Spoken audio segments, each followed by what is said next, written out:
Okay, here we go then. The first 20 miles or so of the ultra course. About to hit it. See how we get on. It's 20 past 6 in the morning. It's already 19 degrees, and we're going to give this one a really good go.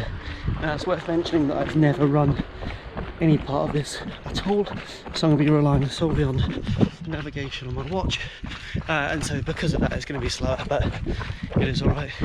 This is what it's going to feel like on the day. Start off running along by the river, which is lovely. Nice quiet day, nice and peaceful. Bit undulating here, look.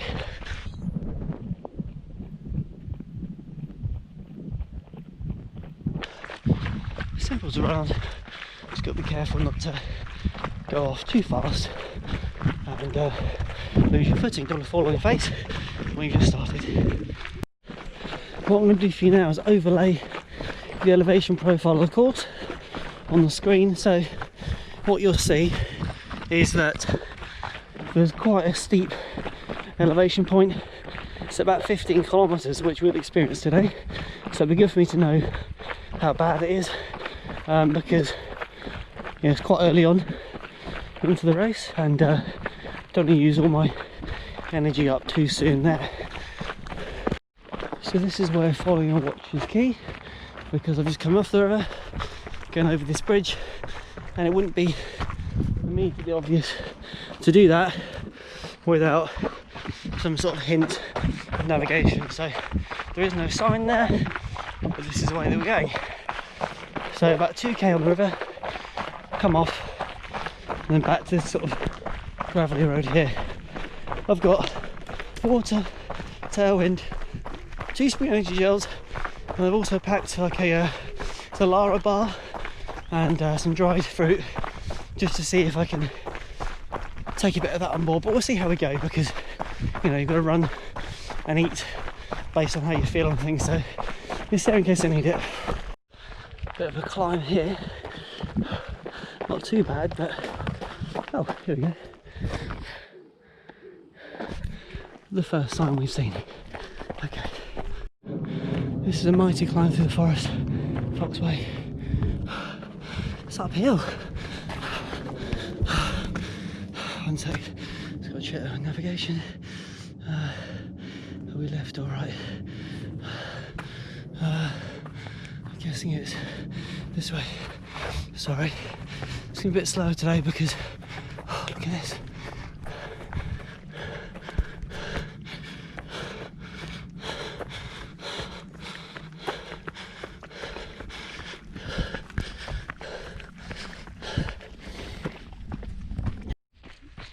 Okay, so something to bear in mind. For the first 2 kilometres on the flat, I was just running about 5:30. Remember, I can't really see my pace because I've got navigation screen up. But that third kilometre with the uphill, tactically I'm going to have to walk that. Came out at 7:39 for the kilometre, which is absolutely fine.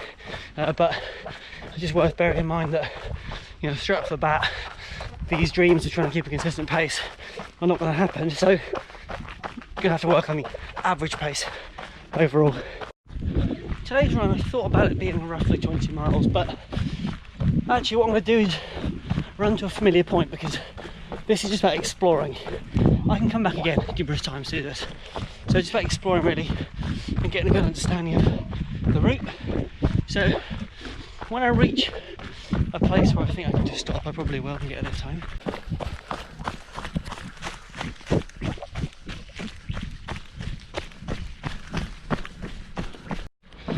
.5k, 29:32, so I'm walking the hills and running the flats, and so far so good. Obviously I know at the end of this run whether I would be able to maintain something like that kind of pace, but we'll see how we go. First error of the day, went about 25 seconds out of the way. There's so many crossroads that you really can end up just kind of following the path you're on and drifting down the wrong route. Obviously on the day I won't be using my watch, it'll be far better. Oh no, so there we go, another one. This is what we're looking for. They're just so few and far between.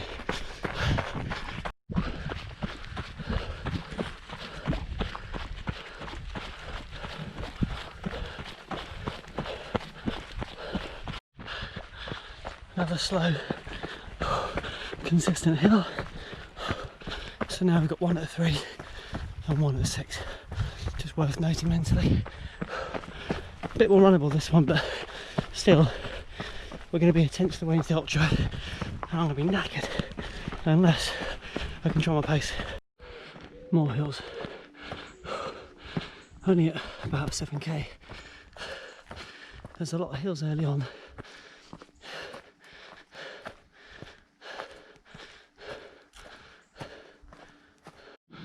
So, with my level of fitness, I couldn't run this without ruining the rest of the race. So, when I get to this stage, I'm just going to calm and relax into it.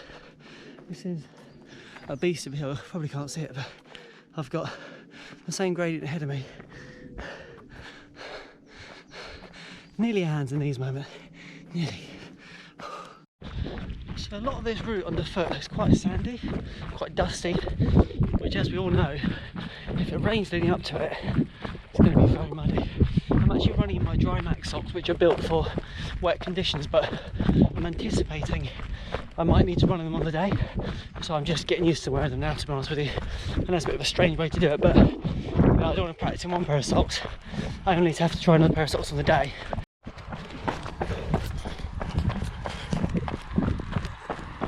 Quite a funny sign. Somewhere else this way and that way. Okay, so here's the situation. I took this route off of somebody else, and it appears that they did quite a few wrong turns. Now, I do happen to know that just a few days ago, the people organising the event put the ultra course map up, GPX file, so I need to download that instead, because I'm sure, well, I know, having looked at the data, he did the full ultra. However, it's sending me all over the place here, and what's happening is, like, I reach a crossroads like this, I go one way and end up back at the crossroads, and I feel like I could have got there if I had stayed on a path just before that. So no knocking the route I'm using, just I think it might not be 100% accurate. Another hill climbed. Awesome views.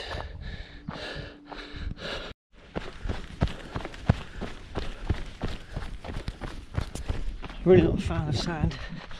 Sand in a shoe just says to me, blister waiting to happen. So I've got to find those more compact parts right over here on the right hand side. Again, just mentally commit that to memory. Sand right hand side. Just don't need to do you kick up a shoe full of sand. We all know there's no way you can get all the sand out, and that's just going to be chaos for the feet. 10k in 1 hour and 2 minutes. So if I was to average that for every 10 kilometres, I'd be really happy. Don't think it'd be possible, but let's see how the next 10k goes. We meet again, little fox. And over we go. It's really helpful they put some barbed wire across the other fence I would use. Just had a real close call there. Looked down, I watched for a second, there was a low hanging branch, a real thick one. Hit my head really hard. You know, it makes your teeth up, bang. Eee. That hurt a lot. And woke me up.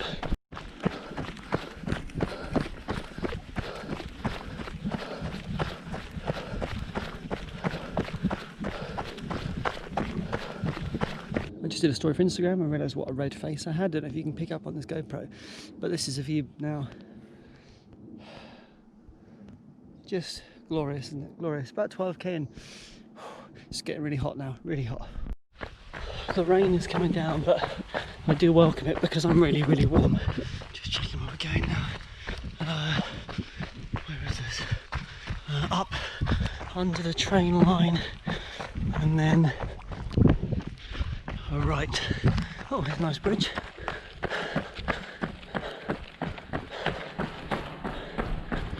Okay, and then a right. Yep. I'm definitely way off course.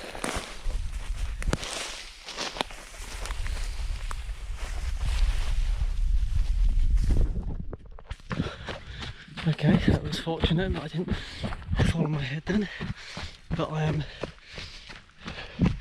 not on course at all. I need to get up there somehow. Okay, not ideal at all to be running through random fields as a horse is there. I'll show you what I missed.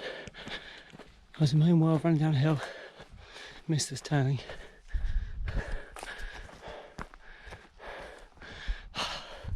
Anyway, we're back on track. Nice little detour. Thankfully no harm done.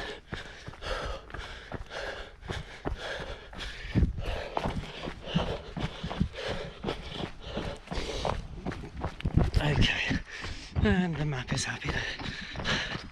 That's what it's all about, exploring. Won't do that on the day, that's for sure. Lovely little houses around here. I think I'm going down this way. It's good fun, I'm having a great time. And I think it's just because when you don't know where you're going, you can't fully relax into the run because I'm always looking at my arm, which, you know, does slow you down, but it has been necessary. So when I came around the corner, I thought I had to run through that, which was going to cause me some problems. Thankfully, there's a bridge. But if that had been the only way through, nail biter. 15 kilometres. I'm sure this is where there's a spike in elevation, so I need to just make sure I'm on the right path. And not that way, up this way. Ah, here we go. Thanks, little fox. So here comes the, I guess, the spike. So beautiful countryside here. Haven't felt the elevation just yet, so I'm just kind of anticipating it. Hopefully it's not those big hills over there, but maybe it is. Watch straight on. So that's what we're doing. Hey, look at this amazing building here. Some sort of church, I'm guessing. Look at it.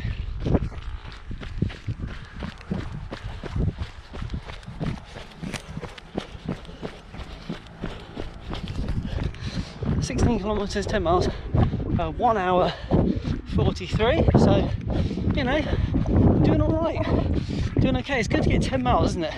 That's a quarter of the route. So, a quarter of the ultra roughly takes me to this lovely church here. Mentally, I know it's probably, I'm guessing, the hardest 10 miles, but of course, the last half is going to be difficult, but not necessarily in terms of terrain, just in terms of difficulty in legs and mentally. But that, I imagine, is probably the hardest 10 miles of the ultra. May have spoken too soon, but we'll see. I recognise this main road. So, about 200 metres down this way is where I finished my Oman race recently. Just down there, a place called Silent Pool.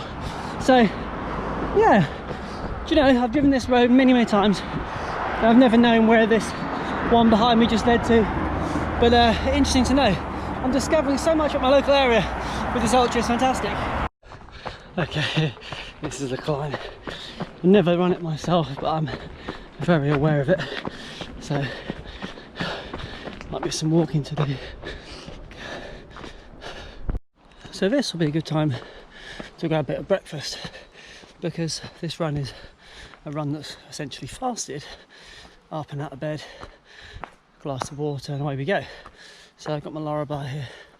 I started getting really into these for my second marathon back in August last year. I actually ate one at 20 miles, which was a nice boost.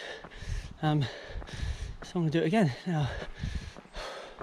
Yeah, this is not something that I have any intention of running. So I just did a bit of blister management. Don't actually have a blister, but I could sense that something was rubbing, so took my sock off, rubbed away the dirt, tried to apply a Compeed blister patch, quite hard on a foot that's already pretty hot, so done the best I can. Feels fine in the sock now. Just thought better to have it there than to not, and yeah, just an extra layer in case, just in case. But I'm so hot, sweat is just dripping off his hat. So the aid stations are 7.5 and 20k. If the weather's anything like today, when we start, I need to make sure I manage my hydration, which I've got pretty dialed in. I need to be using it all up by 20k to replenish. Anyway, I can see a little fox sign up ahead. That hill was horrible, even to walk. Let's get back to some running.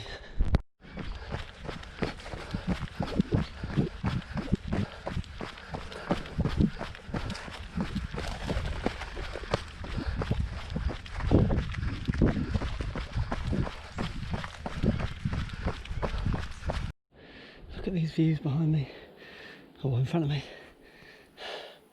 The deers over there. Incredible. Absolutely breathtaking. Look at this forest. Wow. This is really, really cool. This is sensational. I don't know what these trees are called, but you've got that this side, that's over there.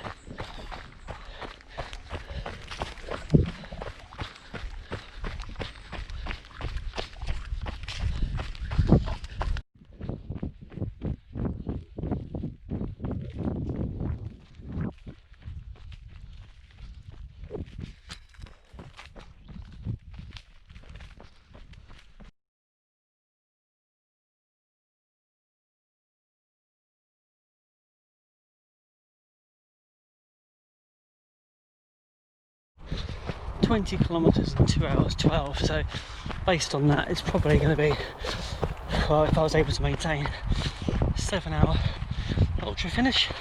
Now bear in mind, the guy who won it in 2019 did it in a shade over 4 hours, so he was really putting the work in. Half marathon in about 2:19, always a nice benchmark, the half, isn't it?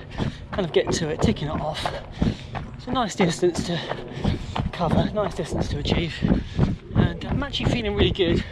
I think that's kind of owed to the slower pace of it all, and I think this is, to borrow a quote from Mark, running with Mark, you know, it's about the process, not the outcome, and this is all part of it. The more I do this route, the more familiar I'll be, the easier it will be for me to pick up pace and utilise the flats, but right now I really have no idea where I'm going, so I'm having to rely heavily on navigation, and I've made a couple of mistakes being a bit complacent, but never mind, it's all good. Now up my right here is Clarendon Station. If I look at the ultra map, it says this is the A stage for 20k. Well, I'm at nearly 23k, so I don't think I would have gone 3 kilometres wrong, so I can just assume they've roughly guesstimated that at 20, but it really can't be. So this is what I'd rather do, a mountain ultra, no cars in the road. Really makes it dangerous and really unpleasant to run on. 25 kilometres in 2:43. I'm out of tailwind now, so it's just water left. Even if I feel like going further, I think 20 miles or 19 is probably be the limit, because it's only getting hotter. I'm sweating quite a lot, and yeah, I don't really want to be doing too much more with no water. At the moment I'm teetering on the edge, but yeah, not too much further, I don't think, with the supplies I've currently got. Nice little field here, just approaching 17 miles, so hopefully we should be able to get near to that 20 mark. It's getting tough though, it's getting tough. I'm definitely going to need to get the event organisers GPX, because there is no way they're sending hundreds of people on these main roads with blind corners. I just don't believe it. It's not just the ultra people doing this, the marathon guys pick up this route as well, and sorry, I just don't buy it. And if it is the case, it's dangerous. So I've abandoned the GPX file just because I know where I need to get to. I'm really confused while it was sending me somewhere different. I've got no doubt that the person did the ultra distance, but I don't buy that route. It doesn't make sense to me. Back in 2019, when I was doing the course using a paper PDF, I know where it took me when I used to go in the reverse direction, and I'm just not seeing the route I'm supposed to be seeing, and I'm supposed to be getting picked up at 20 miles, so I kind of looked at my watch and thought, well, I'm at 28 and a half, give the bat signal, and next thing I know, I'm like in the next village along, and yeah, it doesn't make any sense at all. I mean, perhaps if I stuck with the route I could have ended up with a shortcut, but I don't buy it. So yeah, water is depleting heavily. Let's just get this bit over with, and yeah, I'm going to download the official GPX. I know I've said it a few times, but I need to get reminded myself, so when I watch this back I do it, and hopefully then have a bit more success next time. Anyway, thanks for tuning in. I'm going to hit 19 or 20 miles and call it a day. See you next time.